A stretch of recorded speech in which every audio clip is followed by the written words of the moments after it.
കേരളത്തിലെ കോൺഗ്രസ് സംഘടനാ പ്രശ്നങ്ങളിൽ ഹൈക്കമാൻഡ് ഇടപെടൽ ഉടനുണ്ടാകും. ആദ്യപടിയായി കേരളത്തിന്റെ ചുമതലയുള്ള AICC ജനറൽ സെക്രട്ടറിയോട് രാഹുൽ ഗാന്ധി റിപ്പോർട്ട് ആവശ്യപ്പെട്ടു. പ്രശ്നപരിഹാരത്തിന് മുഖ്യമന്ത്രിയുമായും KPCC പ്രസിഡന്റ് VM സുധീരനുമായും രാഹുൽ ഗാന്ധി ചർച്ച നടത്തും. AK ആന്റണിയുടെ മധ്യസ്ഥതയിൽ കേരളത്തിൽ സംഘടനാ വിഷയങ്ങൾ പരിഹരിക്കപ്പെടുമെന്നായിരുന്നു ഹൈക്കമാൻഡിന്റെ ഇതുവരെയുള്ള പ്രതീക്ഷ. എന്നാൽ ഇക്കാര്യത്തിൽ ഇനി ആശ വേണ്ടെന്ന് AK ആന്റണി തന്നെ നേതൃത്വത്തെ അറിയിച്ചു. ഈ സാഹചര്യത്തിലാണ് കോൺഗ്രസ് ഹൈക്കമാൻഡ് വിഷയത്തിൽ നേരിട്ടിടപെടുന്നത്. പാർട്ടി ഉപാധ്യക്ഷൻ രാഹുൽ ഗാന്ധി സംഘടനാ വിഷയങ്ങൾ മുഖ്യമന്ത്രിയും KPCC പ്രസിഡന്റുമായും ജനുവരി 2-ാം വാരം സംസാരിക്കും. ഇരുവരെയും ദില്ലിയിലേക്ക് വിളിപ്പിച്ചാകും വിഷയങ്ങൾ ചർച്ച ചെയ്യുക.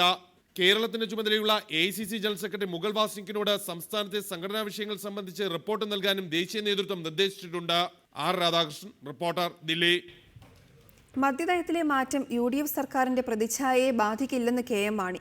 മദ്യനയത്തിലെ മാറ്റത്തെക്കുറിച്ചും മാറ്റാനുണ്ടായ സാഹചര്യത്തെക്കുറിച്ചും മുഖ്യമന്ത്രി തന്നെ വിശദമാക്കിയിട്ടുണ്ട്.